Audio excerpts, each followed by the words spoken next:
মানুষের পা চেটে বড় হওয়ার থেকে নিজে খেটে বড় হওয়ার মূল্যটা অনেক বেশি।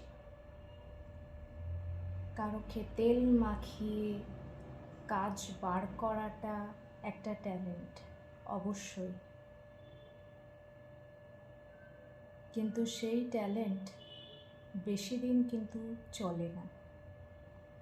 একটা সময়ের পর সেগুলো সব বেকার হয়ে যায়।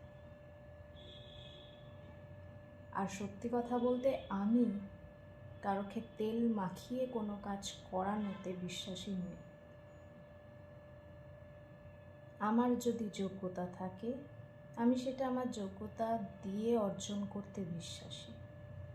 কারোর পা চেটে কারোকে মিষ্টি মিষ্টি দুটো কথা বলে তেল মাখিয়ে সাময়িক সুবিধা লাভ করার মধ্যে আমি বিশ্বাসী নই।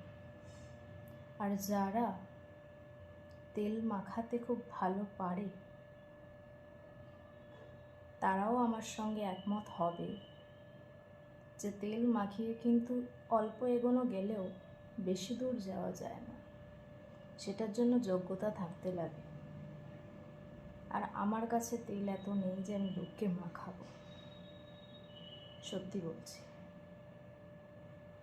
আমি যদি কারোকে খুশি করতে পারি আমার নিশ্চয়ই ভালো লাগবে, কিন্তু সেটা আমার ব্যবহারে মানুষ খুশি হবে সেইটা ভেবে, নাকি আমার কারোকে পছন্দ না তাও মন রাখার জন্য দুটো মিষ্টি শব্দ বললাম, খুশি করার চেষ্টা করলাম, আর সে খুশি হয়ে গেল আর আমি আমার কাজ বার করে চলে গেলাম।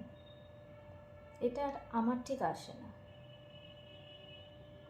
আর এটা করার আগে যারা এই জিনিসটা করে তাদেরকে একটা কথা বলি, এটা করার আগে একটু ভেবে দেখো যে কতদিন এটা করে খেতে পারো। কারোকে ভালো লাগলে সেটা মন থেকে বলো, কারোর সঙ্গে মেশার হলে সেটা মন থেকে করো। তেল মাখিয়ে কাজ করতে যেও না, বেশি দূর কিন্তু যেতে পারবে না। সুস্থ থেকো, ভালো থেকো।